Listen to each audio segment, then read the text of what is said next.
시청자 여러분 안녕하십니까. 집중진단 제주 정은숙입니다. 지난 7일 막을 내린 제주 포럼에서는 청년들의 다양한 목소리가 매우 특징적이었습니다. 특히 청년 세대가 주역으로 나서야 한다는 청년 혁명에 대한 필요성이 공감을 얻기도 했는데요.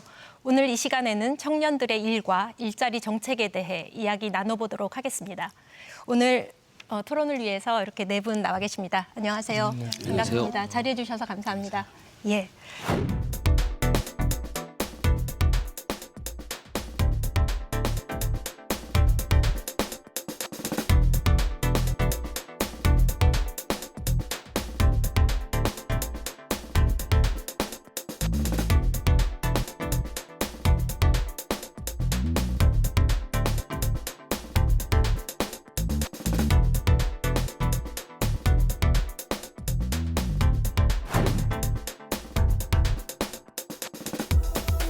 그럼 오늘 좀 논의를 시작을 해볼 텐데요.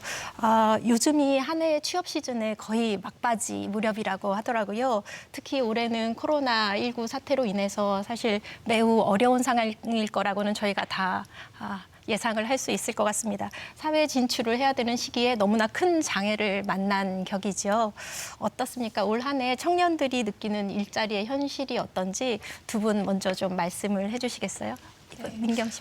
저는 현재 교육대학원에 재학 중이어서 주변에 임용고시를 준비하는 청년들이 많이 있는데요. 네. 청년들이 공부를 해야 하는데 이제 코로나 상황 때문에 공공기관 출입이 제한되거나 도서관 이용에도 좀 제한이 있어서 그런 어려움을 겪고 있는 청년들도 있고요. 혹은 서비스업을 종사하는 청년들의 경우에는 매출 저하로 인해서 실직을 하거나 아니면은 무기한의 어떤 휴직을 권고받은 사례도 많이 들었습니다. 그리고 제주의 대학교를 살펴보면 졸업을 하기 위해서 이제 취직을 해야 하는 특정한 자격증이 있는데요. 그 중에서도 컴퓨터 활용 능력 시험이라는 것이 있어요. 근데 시험을 보아야 하는데 코로나로 인해서 시험이 잘 열리질 않으니까 육지에 있는 타시도의 청년들이 제주도에까지 내려와서 시험을 보게 되고 정작 제주의 청년들은 시험을 보지 못하거나 아예 시험이 열리지 않아서 취업에 도전조차 못하는 경우도 많이 듣고 있습니다. 네. 그런 상황도 있군요. 예, 보배 씨 어떻습니까? 실제 제주도가 고용률이나 이런 걸 봤을 땐 전국에서 가장 높은 지역 중 하나였거든요. 청년층 고용률도 마찬가지고. 근데 지금은 전국 평균 이하로 떨어질 정도로 급격한 하락세를 보이고 있거든요. 당장 일자리가 일시적인 현상일 수도 있겠지만 이런 상황 속에서의 어떤 생활적 문제로 이어질 수 있다라고 하는 부분들이 앞에 이제 이민경 씨가 말한 부분들에서도 이어질 수 있다고 생각하거든요. 그래서 잠깐의 시간 동안만이라도 여러 가지 차원의 대책들을 좀 빨리 강구해야 될 시점이 아닌가 싶습니다. 네, 잘 알겠습니다. 어려운 시기를 저희가 좀 지나가고 있는 걸 텐데요. 박사님, 제주 청년들의 고용의 현황, 그러니까 양적 현황, 질적 현황 어떻게 되는지 좀 설명해 주시겠어요? 예, 참 어려운 문제인데요. 이거는 저는 크게 두 가지로 봅니다. 우리나라 그 일자리 자체가 제조업 기반입니다. 중공업, 그다음에 대기업 중심으로 하다 보니 제주 지역은 아시다시피 대기업이라든가 제조업이라든가 하니까 일자리, 소위 말하는 좋은 일자리, 안정된 일자리에 한계가 있습니다. 또 하나의 문제는 근로자들이 갖고 있는 사회보장이나 사회복지의 한계입니다. 이거는 전부 정규직 중심으로 돼 있다 보니 우리가 얘기하는 그 기기 이코노미라고 있잖아요. 선택제라 프리랜서 이런 분들, 그다음 또 청년 혁신가 이런 분들이 어떤 소득이라든가 사회보장, 사회안전망 같은 게 미달려서 그렇습니다. 잘 알겠습니다. 김종현 센터장님 혹시 이 부분에 대해서, 그러니까 청년 고용의 지금 현재 현황에 대해서 또 추가적으로 혹시 말씀하실 거 있으신가요? 일단은 자세한 얘기는 좀 더 많이 해보게 텐데 큰 흐름을 우리가 좀 이해할 필요가 있는데요. 과거 이제 우리가 보면 청년 일자리 문제를 보면 특히 일과 관련된 문제나 경제적인 문제가 되면 개인의 문제다라고 보통 봅니다. 그래서 이제 취업이 안 되거나 이런 문제는 청년들의 역량 문제다. 사회가 어떻게 이걸 해결해 줄 수 있느냐 이런 식의 관점을 가져가는데요. 지금 상당히 이제 구조적인 과정이라고 이제 인지할 필요가 있습니다. 이제 과거에 보면 한번 직장 가지면 평생 직장으로 가져가지 않습니까? 그러다 보니 이제 회사에서도 이 청년들을 위해서 사회에 진입한 이후에 한 2, 3년 동안은 회사의 비용으로 이 청년들을 육성을 함으로써 평생 이제 회사가 이제 부가치를 올릴 수 있는 인재로 바꿔내는 작업들을 했었거든요. 근데 이러한 작업들이 평생째 사람들에서 줄어들었습니다. 근데 이런 부분들을 기존에 회사가 부담하던 것들을 개인이 부담하는 시대가 돼버린 거거든요. 그래서 이러한 문제들을 사회적으로 개입해서 어떤 식으로 또 이 청년들이 원활한 사회 진입을 할 것인가, 그리고 사회 진입 이후에 이제 활동할 수 있도록 지속적인 성장들을 보장할 것인가라고 하는 문제를 사회적 관점으로 좀 바라볼 필요가 있다라고 생각이 듭니다. 예. 저도 동감하는데요.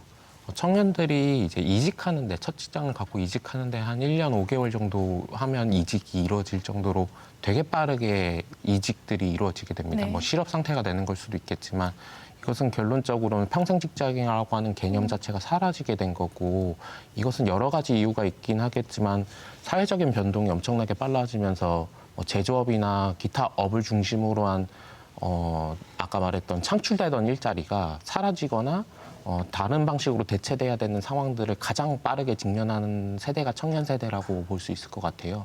그런 변화에 맞춰가지고 이걸 개인한테 책임지기에는 되게 많은 문제들이 함께 발생하고 있는 것 아닌가 싶습니다. 예, 잘 알겠습니다. 그러니까 개인 역량의 문제로 돌릴 일이 아니고 사회 구조적인 차원에서 이것을 봐야 되고 특히 사회보장과도 연결되어 있다는 말씀이 굉장히 저도 공감이 됩니다. 특히 왜 이 청년의 실업 문제, 청년의 일자리 문제가 더 중요한 건지 혹시 좀 의견이 있으실까요? 뭐 예. 제가 좀 이야기를 드리면 예. 일단 청년 세대의 사회 진입이 이제 미루어지면 그 이후에 정말 다양한 형태의 사회적 문제들을 더 발생시킵니다. 일단은 한번 사회적 진출이 늦어지게 되면 일단 사회적 진출을 못하고 니트족이라든가 아니면 이제 가정에 의탁하는 형태의 청년 세대들이 나타날 수도 있고요. 그다음에 결혼이 늦어지면 당연히 이제 출산율도 저하되고 지금 사회 문제 전반들에 발생하는 이슈들 중에 하나인 저출산 문제도 청년들의 실업 문제, 일자리 문제와 연관이 되어 있습니다. 청년들이 일자리를 통해 가지고 자기의 성장을 만들어낼 수 없다면 당연히 반대로 얘기하면 이제 국가로 치면 세수가 또 부족해지는 현상들이 발생하죠. 왜냐하면 노동을 해야 세금이 발생하는 거니까요. 그래서 사회 구조의 전반의 가장 아킬레스건이자 허리와 같은 역할을 하는 것들이 이제 청년 세대이지 않을까라고 생각이 듭니다. 네, 그런 측면 허리와 같은 역할을 하는 세대라는 말씀해 주셨고 민경 씨 어떻게 생각하십니까? 이 부분에 대해서요? 그러게요. 허리와 같은 역할을 하는 청년이라고 불리고 있는데 그 허리가 제대로 역할을 못하게 하는 사회인 것 같기도 해요. 사실 청년들이 노력을 하고 있지, 그러니까 노력을 안 하는 것은 아니거든요. 근데 여러 상황과 겹쳐서 아까 말씀해 주신 것처럼 뭐 니트족이나 이런 문제들이 또 계속 발생을 하고 있고 이런 것들이 좀 지속되다 보니까 어떤 청년들의 어떤 무력감, 우울감 또한 또 이어지고 있는 게 아닌가 싶습니다. 네. 도배 씨 어떻게 생각하십니까? 왜 청년들의 일자리 문제가 특히 더 좀 중요할까요? 저는 이제 청년 한번 떼고 보더라도 네. 이제 부모님들에게 가장 많은 실질적인 부담으로 가게 되는 게 청년들이 점점 생활에서 멀어지게 됐을 경우 이 부담이 가정에 가지는 게 엄청 커지는 게 사실이라고 생각하거든요. 뭐 취업을 준비하는 데든 뭐 대학 생활에 교육을 하는 데든 가정의 상태에 따라 가지고 그러니까 그 부모의 어떤 경제적 환경에 따라 가지고 청년들이 받을 수 있는 교육이나 이어지는 어떤 자기 진로를 탐색하는 과정이나 그 격차가 엄청나게 커지는 부분들이 많다고 생각합니다. 그것은 결론적으로는 부의 세습을 같이 이뤄올 수도 있는 문제고 그렇기 때문에 이제 청년층만이라도 특히 이게 아까도 얘기했지만 허리기도 한데 가장 변동하기 좋은 시기, 그러니까 다양한 방식으로 고민할 수 있는 시기라고 생각이 들고 그 시기마저도 못하게 되면 훨씬 더 많은 역량과 그 답답함이 커질 수 있는 시기이기 때문에 이 시기에 맞춰서 빠른 대책들이 필요한가 아닌가 싶습니다. 네, 잘 알겠습니다. 예, 그러면은 그 지금 빠른 대책들이 필요하다고 하셨는데 이어서 청년 일자리 정책에 대해서 좀 넘어가 보도록 하겠습니다. 그 지금 제주도에서 일자리 경제 통상국, 특히 일자리과를 중심으로 많은 정책들이 시행되고 있는 걸로 알고 있습니다. 청년 일자리 문제를 통합적으로 좀 해결하고자 제주 더 큰 내일 센터 맞죠? 예, 이게 개소된 걸로 알고 있습니다. 센터장님께서 초반부터 막중한 임무를 좀 맡아주고 계시는데 이 더 큰 내일 센터가 왜 생겼고 그리고 그 역할은 무엇인지 그리고 1년 정도밖에 지나지 않았지만 성과라던가 한계점으로 생각되는 부분이 어떤 건지 좀 말씀해 주시죠. 저희는 청년들을 선발해서 한 2년간 월 150만 원 이상의 소득을 보장한 가운데에서 혁신 역량을 강화시킬 수 있는 교육을 시키고 그걸 그 취업과 창업으로 연계시키는 작업을 하고 있고요. 작년 10월에 출범을 해서 이제 한 1년이 좀 약간 넘어서는 상황이라 이제 성과를 논의하기는 좀 이제 이른 감이 있긴 하지만은 저희들이 이제 6개월마다 탐나는 인재라고 하는 청년들을 선발하는데요. 1기 때는 2대 1의 선발의 경쟁률이었는데 네. 3기 때는 4대 1. 계속 청년들의 관심이 높아지고 검증되어 가고 있고요. 저희 기관과 함께 이제 협력하는 프로젝트를 하는 기업들이 있는데요. 이 탐나는 기업이라고 불리는데 한 207개 정도의 기업에서 저희들에게 이제 협력 기관들을 구축하고 있고 아마 코로나 이슈가 없다라고 하면 훨씬 더 많은 기업들과 함께 할 수 있을 거라고 생각이 좀 들고 있습니다. 그래서 이제 차차 지금 현재 기업의 현장에서 이제 프로젝트 베이스로 역량을 강화하는 것들을 하고 있고요. 그다음에 센터 내에서 창업들도 활발하게 지금 이루어지고 있는 상황입니다. 예. 잘 알겠습니다. 박사님, 그 제주 테크노파크에서도 그 청년 일자리 관련한 일들을 하고 계신 걸로 알고 있습니다. 네. 청년 일자리 사업 어떻게 추진하고 계신지 그리고 또 그 성과는 좀 어떤지 설명해 주시겠어요? 여러 가지 사업을 하고 있는데 딱 두 가지로 나눴습니다. 하나는 직접 지원, 또 하나는 간접 지원. 간접 지원이랑은 아무래도 기업이라든가 산업생태계 구축 쪽이고요. 직접 지원은 이제 아무래도 인건비 지원입니다. 되게 세 가지 정도거든요. 이렇게 전략산업 쪽에 그 기업에 취직하게 되면 2년 정도 이제 그 인건비를 보조하는 사업이라든가 그 아까 말한 제주 미래로의 그 지역 청년, 지역 인재들의 유출을 막기 위해서 6차 산업이라든가 사회적 경제 조직 이런 분들에 대해서 인건비 보조하는 거 있고요. 또 하나는 이제 이주 청년 레벨업 사업이라고 있습니다. 그러니까 이주에 오신 분들이 그쪽에 어떤 그 재능이나 이거를 아끼는 분들이 계세요. 그래서 그분들을 취업시켰을 때 하는 이런 게 인건비 직접 사업이 있고요. 이외에도 이제 사업들이 있는데 이거는 뒷부분에도 좀 설명할 필요가 있어서 그때 하겠습니다. 네, 알겠습니다. 지금 이제 두 기관에서 하고 계신 그 정책들, 이게 뭐 도하고 다 도에서도 행정에서도 같이 연계해서 하고 계신 정책들인데 제가 하고 계신 그 사업들의 인원 규모를 조금 간단하게 여쭤보고 싶은데 어떻습니까? 지금 그 전체 인원들이 청년 참여하고 있는 그 청년의 인원들이 어느 정도나 됩니까? 저희는 이제 나눈 그 사업비 베이스로 하게 되는데요. 아까 네. 말한 청년 인재 프로젝트 같은 경우 규모가 큽니다. 네. 연 한 40억 수준으로 해서 이제 1인당 한 180만 원씩 해서 하는 건데 그거는 이제 연 한 200명 정도 200명 이렇게 정도요? 중복이 예. 있는 그런 부분이고요. 뭐 이주로 그렇게 이제 이주 청년 같은 경우라든가 아까 말한 그렇게 청년 유치 같은 경우는 조금 더 이렇게 사업비 좀 작기 때문에 그 사업비에 맞게 하고 있는데 연 한 240명 정도를. 근데 이제 아까 우리 센터장 그 성과 측면에서는 좀 저희도 안타깝습니다. 네. 왜냐하면 물론 사정이 있겠지만 저희끼리 중도 탈락률이라 그러거든요. 중간에 이직하는 그런 경우가 많아서 1년을 어떻게 잡을 것이냐. 중간에 그만두시면. 예. 그래서 그 성과 부분에 대해서는 좀 이제 제가 성과 지표를 또 이제 발굴하고 그거에 대해서 조금 더 지나서 좀 설명을 해야 될 것 같습니다. 네, 알겠습니다. 네. 덕분에 저희는 센터는 이제 작년에는 100명을 선발을 했고요. 네. 올해는 이제 75명씩 상반기 75, 하반기 75명, 150명. 그래서 앞으로도 연간 150명을 선발해서 교육 훈련을 좀 진행할 예정입니다. 네, 알겠습니다. 지금 이렇게 말씀을 듣고 그 두 분 청년께서는 이런 정책들이 어떤지 좀 의견을 말씀해 주시겠어요? 예. 더 큰 내일 센터와 지역 주도형 어떤 일자리 정책이나 사업이 제주의 청년들에게 굉장히 많은 기회와 혜택을 주고 있다고는 생각을 합니다. 그렇지만 아까 말씀해 주신 것처럼 아직 1년 정도의 시간이 흐른 상태이고 그 혜택과 기회를 가져가는 어떤 청년들의 대상은 아직 소수에 불과하다고 생각을 하고요. 저 같은 경우에는 지난 몇 년간 어떤 청년 활동을 해왔기 때문에 더 큰 내일 센터라든지 아니면 청년 일자리 사업이라든지 정책이라든지 이런 것들을 많이 들어왔지만 사실 제 주변에 많은 청년들이 이것이 있는지조차 모르는 청년들이 네. 사실은 굉장히 많은 게 현실이라고 생각을 하고요.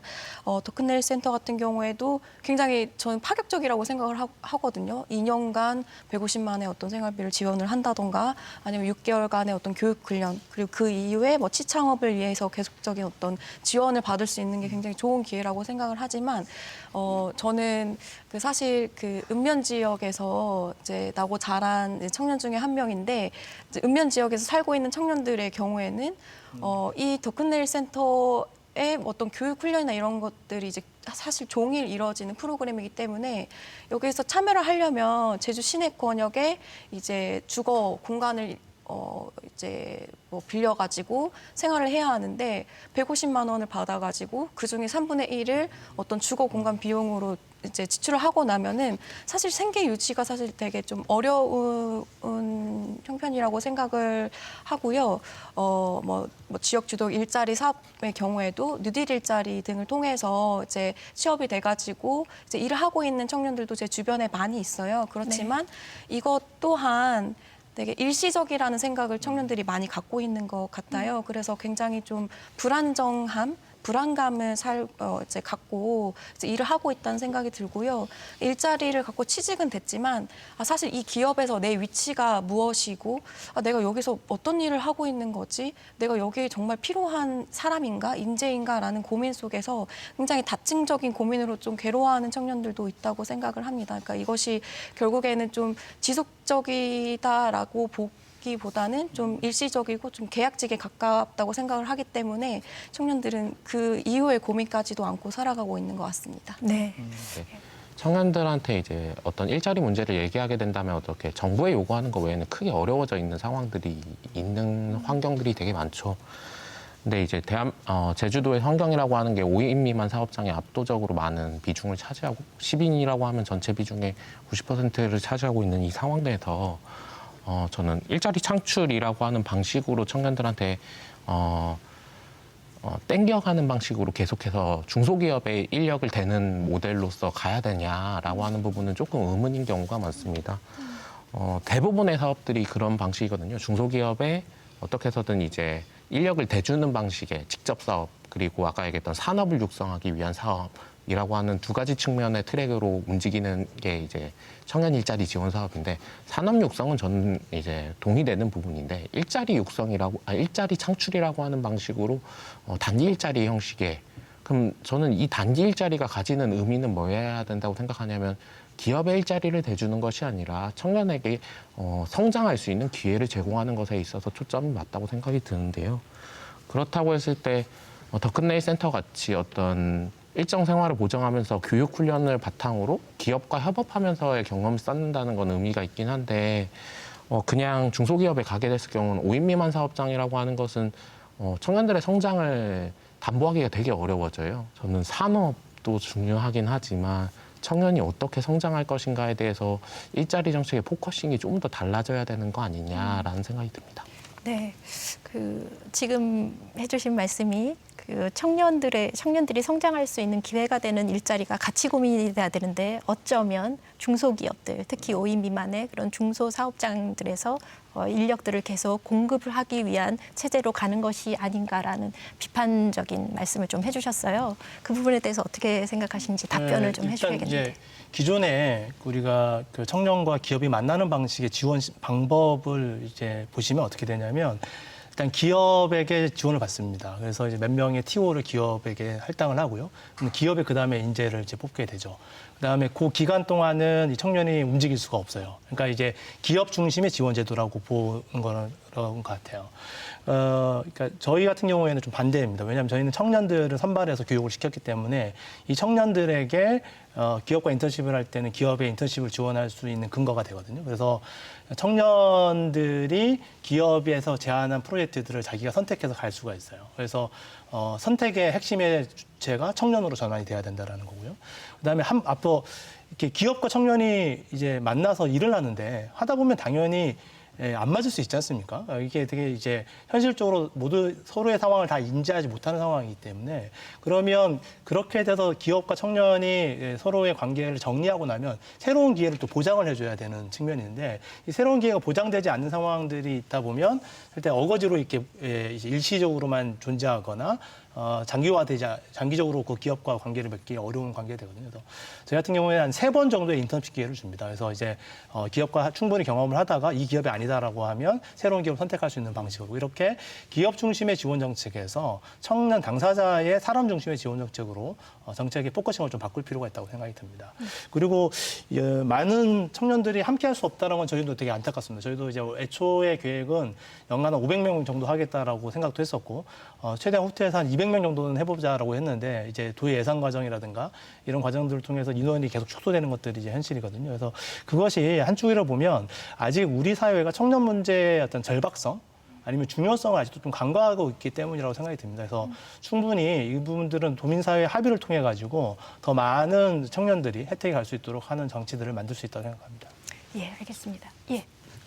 이제 5인 미만 사업장에 대해서 제가 비판적인 얘기를 하려고 했던 건 아니고요. 네. 다만 이제 그 부분에서 솔직히 소기업들이 실제 고용 창출률은 대기업보다도 더 높다라고 하는 부분들이 있다고 생각이 들어요. 그리고 실제 그렇게 많이 통계로도 나타나고 다만 이제 그 기업들도 성장하기 위해서는 사람에 좀 더 포커싱을 둬야 된다라고 하는 취지였다고 생각해 주시면 네, 감사하겠습니다. 부가 설명 너무 잘해 그러면 주셨습니다. 제가 예. 이번은 보벳이죠.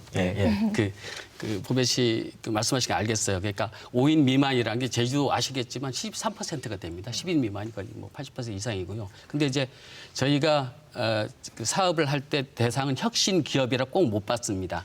아까 말씀하신 그 스타트업도 되고 벤처 기업도 되고 사회적 경제 조직도 되고 그다음 또 하나 이제 저희가 전략산업군 되거든요. 근데 이분들에게 그 아까 보비씨가 단기간이라고 단기간은 아니고요. 2+1이라 그래서 최소 3년간 지원하고 그 이후에는 성장 매출을 해서 스스로 고용을 하고 그렇게 인재를 이렇게 성장시켜라 하는 부분은 저희가 인건비만 보조하는 게 아니라 교육도 시키고 그들은 네트워크 커뮤니티 형성까지 하게 합니다. 그다음 아까 말씀하신 뭐 박람회라든가 뭐 취업 탐방 해가지고 스스로 성장할 수 있는 기회를 나름 이제 주려고 하고 있는데 문제는 이제 아까 민경 씨 말씀대로 그게 아직 저희가 좀 홍보라든가 그에 대한 어떤 사회적인 동의가 좀 모자란 그런 점이 좀 있는 것 같네요. 제주도의 아까 대기업이나 제조업의 비중이 상대적으로 매우 이제 저조하잖아요. 그리고 관광과 1차 산업 분야 비중도 되게 높고요. 그래서 그 청년들이 원하는 직장과 그리고 실제 현존하고 있는 이런 직업군이 좀 그 미스매치가 되는 잘 맞지가 않는 이런 현상. 이 있는 게 현실이고 제주만의 산업 구조의 특성을 반영하고 그리고 고용 구조도 개선해 나갈 수 있는 이런 지역적인 특성의 한계도 좀 반영을 하고 이런 일자리 정책이 필요할 건데 그런 정책에 대한 어떤 그 현황들이 좀 있습니까? 어떻습니까? 일단은 되게 어려운 문제입니다. 예, 네. 이제 사회가 내가 원하는 직장이 있으면 참 좋겠으나 네. 그러지 않는 것들이 이제 현실이긴 하죠. 아마 이제 읍면 지역의 청년들이 이제 생활하고 있다라고 하는 건 그건 뭐 단순히 뭐 경제적으로나 역량 문제 때문에 대도시에 못 가서 아니면 거기에 있는 직업을 못 구해서라기보다는 자기 지역과 뭔가 함께 하고 싶어하는 욕구라든가 네. 아니면 또 여러 가지 생활의 근거상 불가피하게 읍면 지역에 있어야 되는 상황들일 것 같은데요.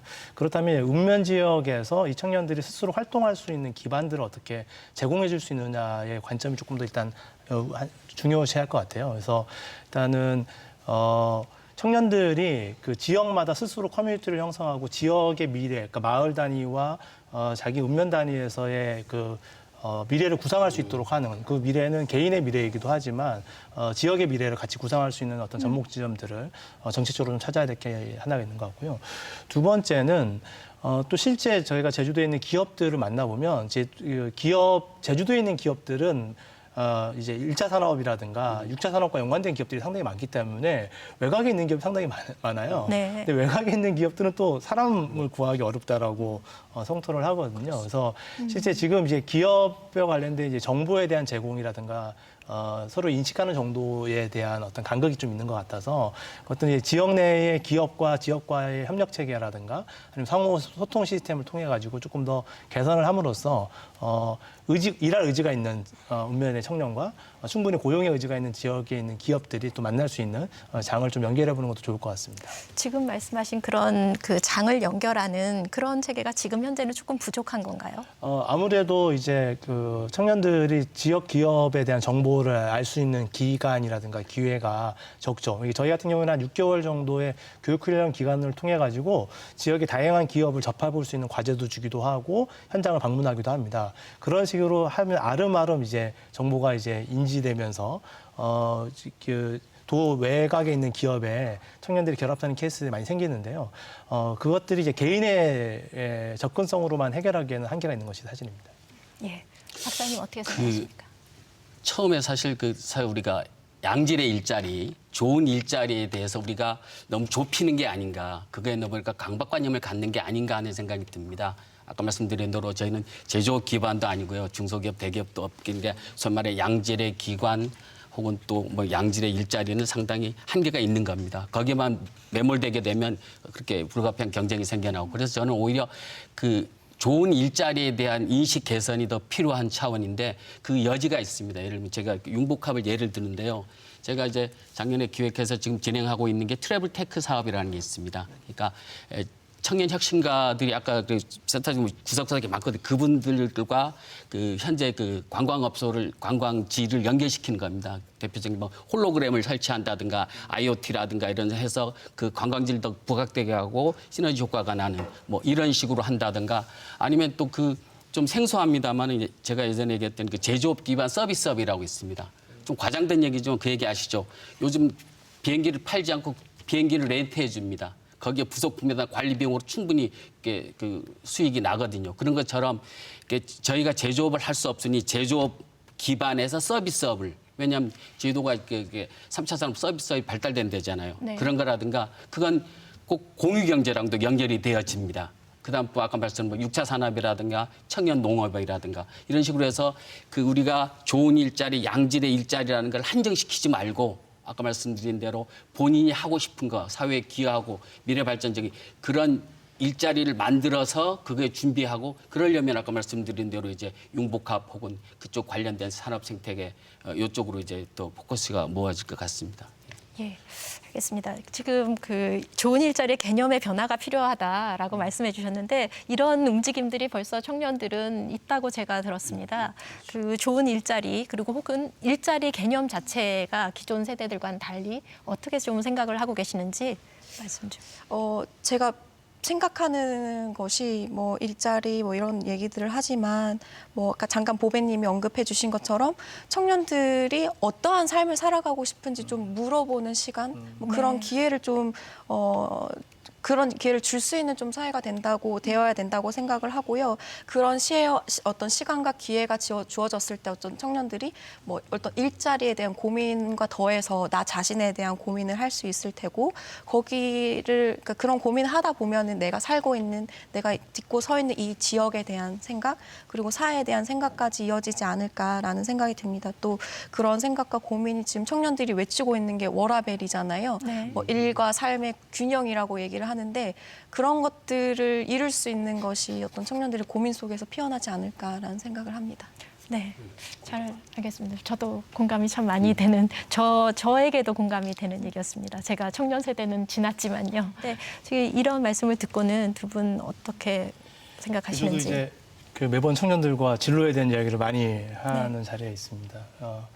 이게 되게 어려운 문제가, 요즘 청년들 보면 자기의 진로에 대해서 되게 진로가 명확한데 이런 것들을 지원해달라 이런 게 아니라 내 꿈이 뭔지 모르겠다, 내가 좋아하고 잘하는 게 뭔지 모르겠다라고 하는 게 되게 이제 중요한 이슈입니다. 근데 이게 한쪽에서 보면 과거에는 왜 이게 안 중요했냐 그러면, 과거에는 우리가 일자리를 통해 가지고 그걸 얻고 싶지 않았어요.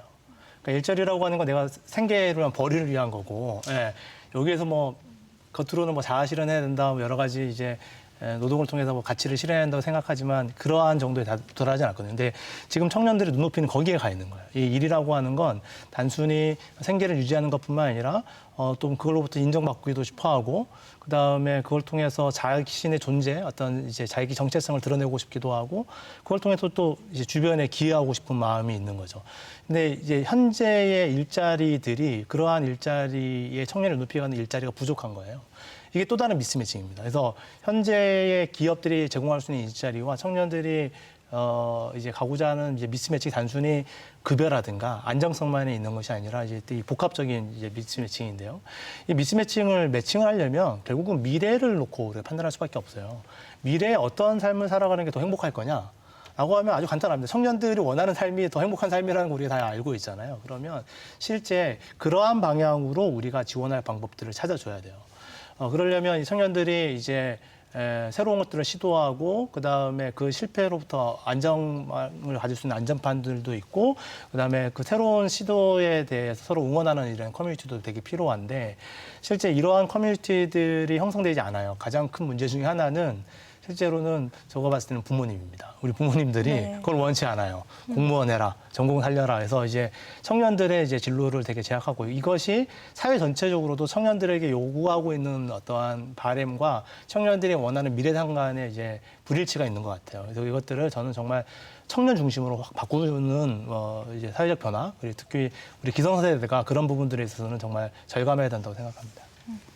어떻게 두 분 청년들 공감하십니까 이 말씀에? 제가 조금 첨언할까요? 아, 예. 사실 그렇게 경제적인 것보다 이제 자기 자신의 성장, 혁신, 그다음 미래를 위한 그러다 보니까 저희가 이제 교육이나 그 외적인 그걸 강조를 하거든요. 그 업무 지속성은 당연한 거고 그럴 때마다 이제 그 교육할 때마다 커뮤니티를 형성해주고 또 뭐 자기가 스스로 원하는 교육이라든가 또 혹은 자기 개발 시간을 준다든가 이런 쪽으로 이제 많이 하고 있는데 그거를 위해서는 이렇게 저희가 뭐 기업 주 중심으로 해서 이제 그분들에게 같이 토론회도 하고 교육도 시키고 같이 이제 참여하는 그런 프로그램도 하고 나름대로 하고 있는데 문제는 그거 자체가 아까 그 우리 민경 씨 말씀대로 청년 혼자만이 문제가 아니라 지역사회, 부모, 그다음에 기업 같이 그런 인식 개선을 하고 그런 노력을 해야 될 건데 아직 그런 거에 대한 인식이 조금 부족한 것 같아요. 저도 이제 좀 더 이야기 드리면 저 부모님 이야기하는 것과 이제 기업의 어떤 지점 내에서 공감되는 건데 정작 자식들이면 그 부모님의 자기 자식이면 너 거기서 왜 일하고 있냐? 네. 그리고 너 그다음에 그런 거 할 시간 있으면 공부나 더 해라고 이야기하는 상황이 되고 있는 것 같거든요. 근데 정작 여기 들어온 청년한텐 자기 기업에 들어온 청년한텐 아니 왜 그렇게 열정이 없어? 이게 정말 지금의 우리 사회가 말하고 있는 청년을 바라보고 있는 양가적 시선이 아닌가라는 생각이 들어요. 말씀 들어보니까 어쩌면 기성세대 부모로 대표되는 기성세대가 오히려 그 미스매칭의 주 범이라고 해야 될까요? 이런 면이 있는 것 같습니다. 그렇게 느끼시는 거죠? 그렇죠. 이러다 보니까 결론적으로는 이런 되게 아까도 얘기했지만 가치 중심적인 이야기들이 많이 나와요. 소득 얘기하면 그러니까 월로 얻는 소득을 얘기할 때 청년층이 상대적으로 다른 층에 비해서 낮게 나온다고 하더라고요.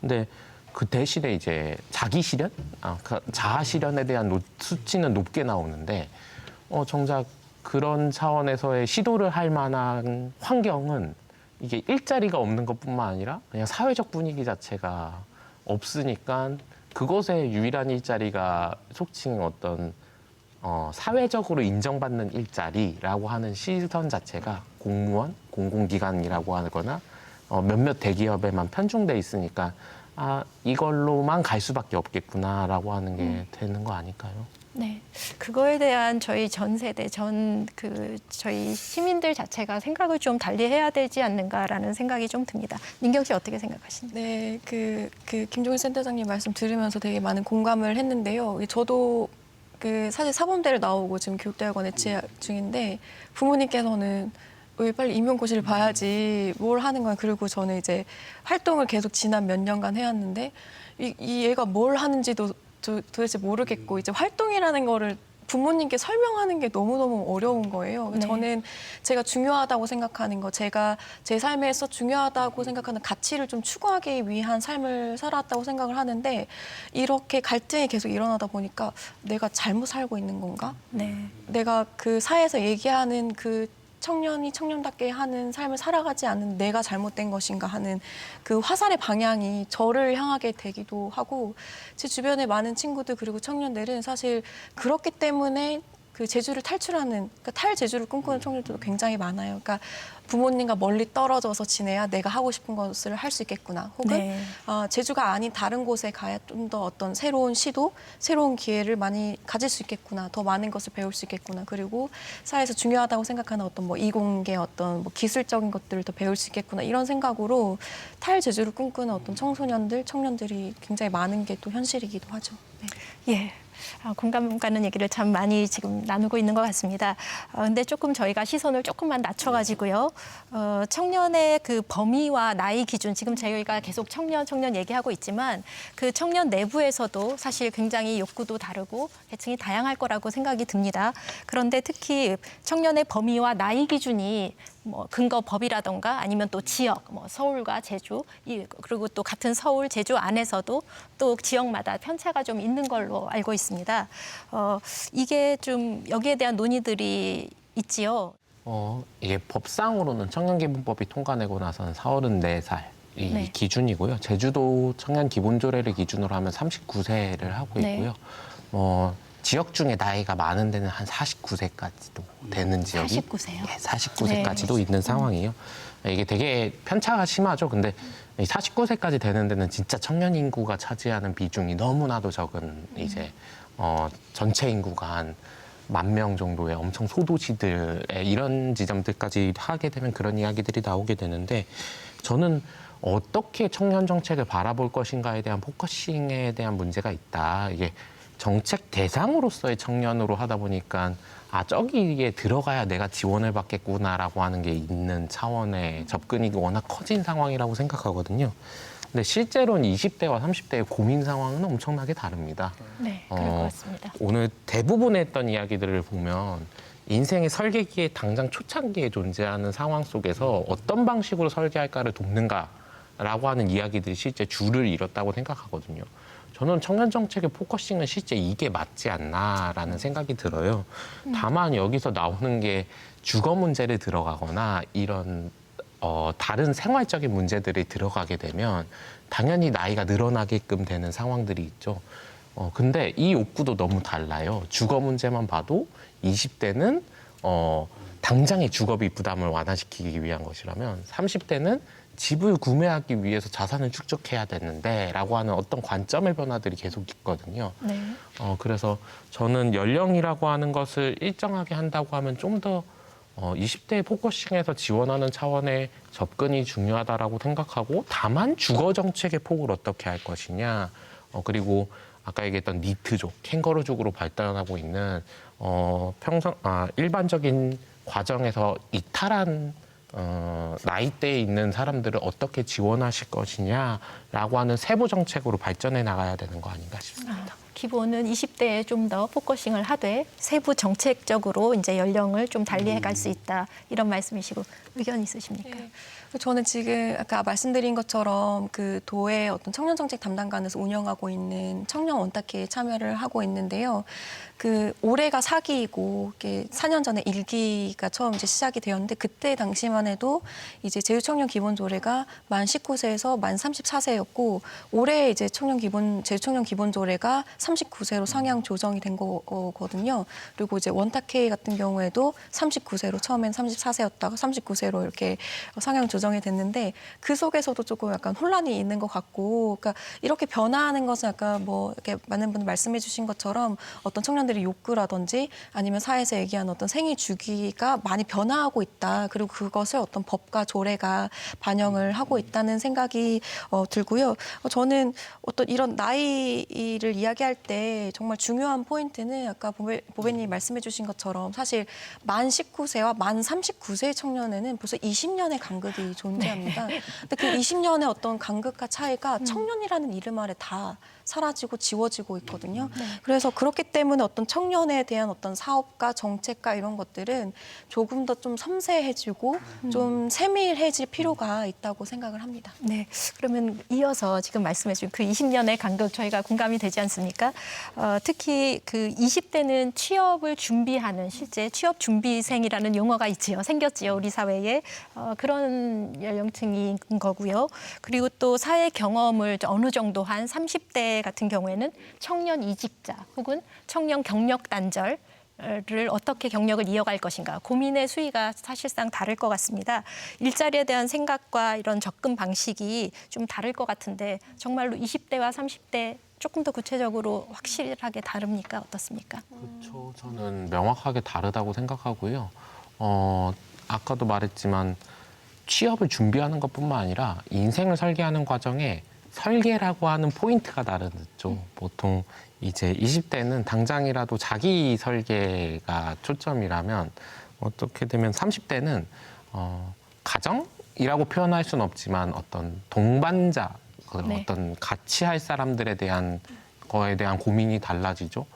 근데 이런 거잖아요. 뭐 경력 단절 문제라든지 이런 것도 육아라고 하는 문제나 어떤 다양한 문제 그리고 주거라고 하는 차원의 접근 이런 게 주거 욕구마저도 다른 상황들이 있고 이 상황들에 따라 가지고 포커싱 돼야 되는 건 정확히 주거 정책, 육아 정책이라고 하는 어떤 정말로 실효한 정책들에 대한 지점을 접근하는 것과 청년들한테 삶을 설계하게끔 지원하는 정책이라고 하는 설계의 폭은 확실히 다를 수밖에 없다라고 생각이 들어요. 특히 이 관점 문제가 되게 중요한 거라고 생각하는데요. 네.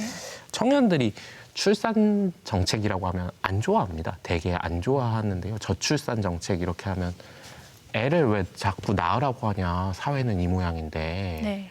왜 이런 얘기를 하게끔 하냐. 가뜩이나 결혼하기도 힘들고 사회도 너무 힘든데 라는 이야기를 많이 하게 되는데 저는 이렇게 요구하는 순간 청년들이 자기 설계라고 하는 거를 놓고 사회의 불만을 이야기하는 상황으로 이제 갈등화되는 게 있다고 생각하거든요.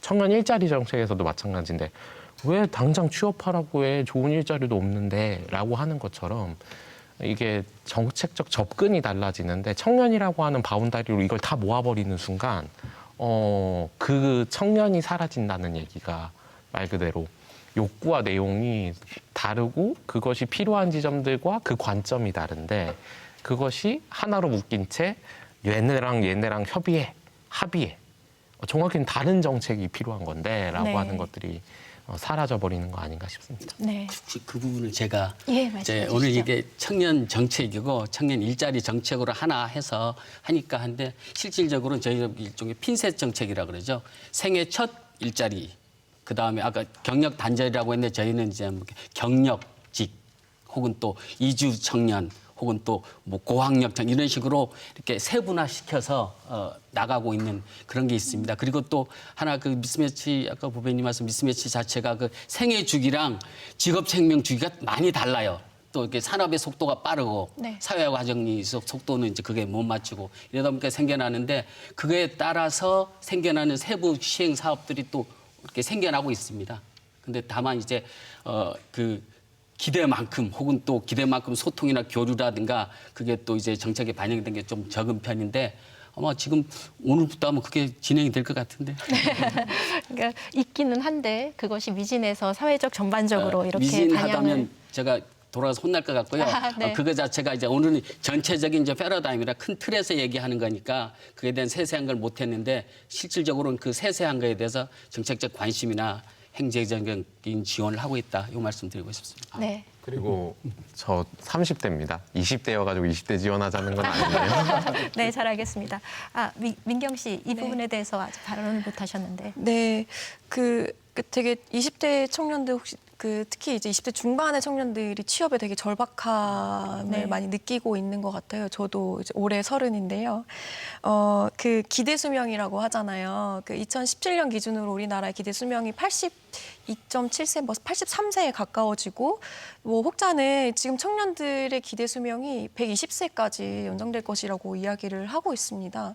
그러니까 당장 제 앞에 100년이라는 시간이 놓여져 있는 건데, 네. 마치 지금 당장 취직을 하지 않으면 큰일이라도 나는 것처럼 사회가 계속 닥달하고 있다는, 그러니까 제주 말로 조들게 하고 있다고 네. 생각을 하거든요. 근데 그런 것이 아니라 앞서 그 보배님 말씀해 주신 것처럼 사실 이제 평생 직장이라는 개념도 많이 사라지고 있는데, 그러니까 이런 청년들이 본인이 어떠한 분야에 좀 관심이 많고 또 어떠한 삶의 모양을 가져가고 싶은지 좀 고민할 수 있는 어떤 기회와 어떤 경험의 어떤 시간을 가질 수 있도록 그 20대 청년들에게는 그런 기회가 많이 주어져야 된다고 생각을 하고요. 30대의 청년들에게는 아까 말씀해 주신 것처럼 어떤 직간접적인 경험을 어느 정도는 한 세대이기 때문에 어떤 그런 경험들을 적용할 수 있는 그런 기회가 정책적으로 좀 풀어져야 되지 않을까 싶습니다. 예, 잘 알겠습니다. 저희가 이렇게 이야기를 나누다 보니까 벌써 이제 마무리를 해야 되는 시간이 언제나 좀 짧지요. 그런 시간이 되었습니다. 지금까지 이렇게 논의했던 내용 외에 청년 일자리 관련해서 또 따로 제언해 주실 게 있으시다면 지금 이 자리에서 해주시고요. 예. 한마디만. 예. 제가 청년 부모 입장에서 좀 한번 말씀을 드려보겠습니다. 네. 제 아들은 25이고요. 군대 갔다 와서 대학교 졸업반입니다. 예, 지금은. 근데 이제 이 친구가 이제 그 제대 말년에 집에 와가지고 자기 이제 행복했던 시절은 다 끝났다. 앞으로 이제 전쟁이다, 지옥이다 하면서 그때부터 고민을 시작하더라고요. 지금도 고민만 하고 있습니다. 그래서 저는 그런 친구에게 시간을 더 주는 게 더 중요하다고 생각합니다. 좋은 일자리, 양질의 일자리는 저희가 세팅해 놓은 거잖아요. 그 친구가 원하는 일자리, 그 친구가 평생 해야 될 일자리를 준비하고 고민하고 그런 시간을 이제 주는 게 좋다고 생각해서 저도 같이 고민하고 그런 시간을 주고 있거든요. 그래서 이제 그 지금 우리 민경 씨 얘기 들으니까 그런 제 선택이 많이 틀린 건 아닌 것 같다. 뭐 이런 생각이 듭니다. 네, 말씀 감사합니다. 지금 마무리 발언으로 제가 네네, 그렇게 이해를 하고요. 다른 분들 이렇게 마무리로 해주실 말씀 한 가지씩 부탁드립니다. 그 내일의 모습이 어떻게 될지는 잘 모르죠. 우리는 잘 모릅니다. 근데 명확하게 내일의 모습은 지금 청년들의 꿈의 크기보다 더 발전될 수는 없을 것 같아요. 지금 청년들이 어떠한 꿈을 갖고 있느냐가 내일의 우리의 모습이라고 생각이 듭니다. 그래서 청년들의 꿈에 투자하는 사회가 됐으면 좋겠습니다. 네, 감사합니다. 네, 그 두 분 말씀을 매우 많이 공감을 하고요. 저는 사회가 좀 너그러운 사회가 됐으면 좋겠어요. 청년들이 이런 시도도 해보고 저런 기회도 가져보고 좀 고민하는 시간도 가져보고 이런 것들이 허용되는 괜찮다고 이야기할 수 있는 그런 너그러운 사회가 되었으면 합니다. 네. 청년 정책을 이야기할 때 자원 싸움으로 비춰지는 경우가 많은 것 같아요. 근데 저는 여러 가지 고민이 있겠지만 어쩌면 부모 세대한테 부모나 가정에 부담하고 있었던 그 개인의 발전, 개인의 삶의 설계를 좀 더 나은 미래를 향해 우리 사회가 같이 책임지자라고 하는 어떤 메시지라고 생각이 듭니다. 그래서 청년으로 자꾸 들어와가지고 편입하자, 이런 청년을 늘리자 이런 관점보다, 그리고 또 청년한테만 왜 주냐라고 생각하지 마시고 청년, 내 자식, 그리고 아니면 우리 공동체의 미래에게 어떤 방식으로 고민시키고 투자시키고 나아갈 수 있게 해줄까라고 하는 관점으로 청년 정책을 바라봐 주시면 좋을 것 같답니다. 네, 오늘 좋은 말씀 너무 감사드립니다. 감사합니다. 오늘날과 같은 다변화된 사회 속에서 청년 세대의 이슈를 단순하게 특정할 수는 없을 겁니다. 다만 오늘 이 시간처럼 청년들과 함께 고민하고 의논하는 것들이 우리 사회의 지속 가능한 성장의 중요한 토대가 될 것입니다. 청년들의 목소리가 더 많이 드러나는 제주 사회가 되기를 바랍니다. 시청해주신 여러분 감사드립니다. 안녕히 계십시오.